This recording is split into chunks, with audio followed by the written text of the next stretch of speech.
अस्सलाम वालेकुम। डॉक्टर नासिर यार। रोज़े की फजीलत बयान करते हुए नबी करीम सल्लल्लाहु अलैहि वसल्लम ने इरशाद फरमाया कि हर चीज़ की ज़कात है और जिस्म की ज़कात रोज़ा है। मेरी आज की ये वीडियो बनाने का मकसद शुगर के मरीज़ों को आगाही देना है। शुगर के ऐसे मरीज़ जो आने वाले रमज़ान में रोज़ा रखने का इरादा रखते हैं, वो रमज़ान शुरू होने से पहले एक दफ़ा अपने प्राइमरी फिजिशियन या अपने मुआलिज से ज़रूर रब्ता करें। जैसा कि हमें मालूम है कि इस साल रमज़ान में रोज़ा 13 या 14 घंटे या उससे ज़्यादा का भी हो सकता है, और अमूमी तौर पे शुगर के मरीज़ों को ये कहा जाता है कि दिन में 3 बार खाना खाएं और साथ में हल्की फुल्की ग़िज़ा या स्नैक्स वगैरह लेने का कहा जाता है। तो ऐसे में शुगर के मरीज़ों की मुश्किलात में इजाफ़ा हो सकता है, जिसमें शुगर की मकदार बहुत ज़्यादा कम हो सकती है, शुगर की मकदार बढ़ सकती है और दूसरी कम्प्लिकेशन भी हैं जो हो सकती हैं। 2016 में मुख्तलिफ ममालिक के उलमाए कराम, स्कॉलर्स और शुगर के माहिर डॉक्टर्स ने मिल के एक गाइडलाइन मुरतब की, जिसके मुताबिक उन्होंने शुगर के मरीज़ों को 3 कैटेगरीज में डिवाइड किया।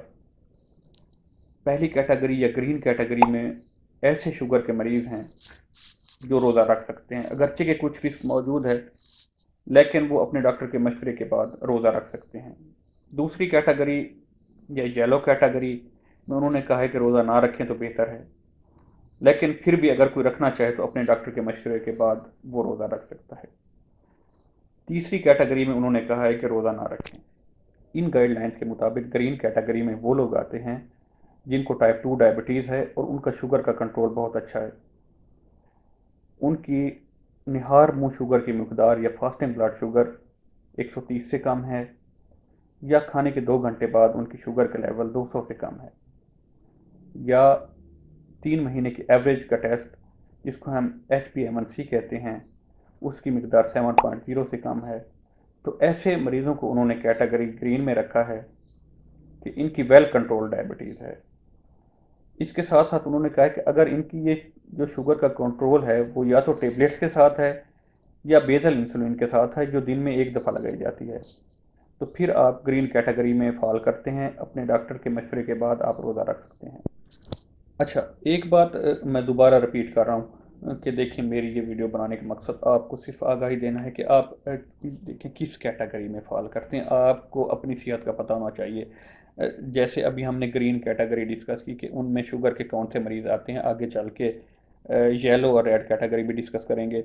तो देखें, अगर आप जिस कैटेगरी में भी फॉल करते हैं, और अल्हम्दुलिल्लाह से पाकिस्तान में जो हमारी रोज़ों की अटैचमेंट देखें बचपन से ही बहुत ज़्यादा होती है, बच्चों को भी शौक़ होता है रोज़ा रखने का, और एक रिसर्च है कि शुगर के 80% मरीज़ जो हैं वो रमज़ान के अंदर 15 रोज़े या उससे ज़्यादा रोज़े रखते हैं। तो आप जिस कैटेगरी में भी फॉल करते हैं, अगर आप रोज़ा रखने का इरादा रखते हैं तो रमज़ान के पहले एक दफ़ा अपने प्राइमरी फिजिशियन या अपने मुआलिज से ज़रूर मशवरा करें।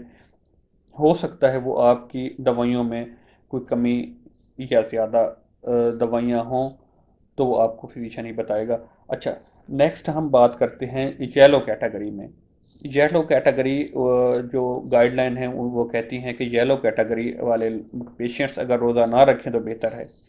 तो इसमें कौन से ऐसे पेशेंट्स आते हैं, तो उसके लिए उन्होंने कहा कि अगर किसी को टाइप 2 डायबिटीज़ है और अगर उसकी डायबिटीज़ जो शुगर का लेवल है वो वेल कंट्रोल नहीं है, अच्छी कंट्रोल नहीं है शुगर, मसलन अगर उसका जो फास्टिंग ब्लड शुगर है यानी हार्मोन शुगर की मकदार है 130 से ज़्यादा आ रही है, और जो खाने के 2 घंटे बाद की मकदार है वो 200 से ज़्यादा आ रही है, या जो 3 महीने की एवरेज का टेस्ट है HbA1c अगर उसकी मकदार 7.0 से ज़्यादा है, तो वो ऐसे शुगर के मरीज़ों को उन्होंने कैटेगरी येलो में रखा, और इनका कहा कि अगर वो रोज़ा ना रखें तो बेहतर है।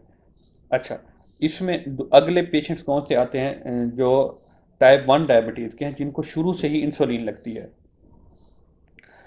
तो अगर इनकी ये शुगर का वेल कंट्रोल भी है, लेकिन ये कैटेगरी 2 में आते हैं। इसके अलावा उन्होंने कहा वो प्रेग्नेंट फीमेल्स जिनको डायबिटीज़ है वो भी कैटेगरी 2 में आती हैं, चाहे उनका दवाइयों के साथ या इंसुलिन के साथ گڈ کنٹرول ہے شوگر کا، لیکن وہ کیٹیگری 2 میں ہیں۔ اسی کے ساتھ ساتھ جو ایسے مریض جن کو گردوں کا مسئلہ ہے، یا کبھی فالج ہوا ہے، یا کوئی خدا نخواستہ ہارٹ اٹیک پہلے ہوا ہے، تو وہ بھی کیٹیگری 2 میں آتے ہیں۔ اس کے ساتھ ساتھ ایسے شوگر کے مریض جن کو پچھلے 3 مہینے میں کبھی بھی اس طرح ہوا ہے کہ ان کی شوگر کی مقدار بہت زیادہ کم ہو گئی ہو اور وہ بے ہوش ہو گئے ہوں خدا نخواستہ، تو وہ بھی کیٹیگری یلو میں آتے ہیں۔ تو ان پیشنٹس کے لیے انہوں نے کہا ہے کہ پہلے تو روزہ نہ رکھیں، اگر وہ روزہ رکھنا چاہ رہے ہیں تو وہی بات میں دہرا رہا ہوں کہ اپنے معالج سے، اپنے ڈاکٹر سے مشورہ کریں، جیسے وہ کہے پھر اس پہ عمل کریں۔ نیکسٹ کیٹیگری جس کو انہوں نے ریڈ کیٹیگری کا نام لیا گائیڈ لائنس کے مطابق، تو اس میں کون کون سے مریض آتے ہیں، اور شوگر والے مریض اگر وہ روزہ رکھتے ہیں تو سیر و رفتار میں کیا احتیاط کریں، وہ انشاءاللہ ہم اس کے اوپر نیکسٹ ویڈیو میں بات کرتے ہیں۔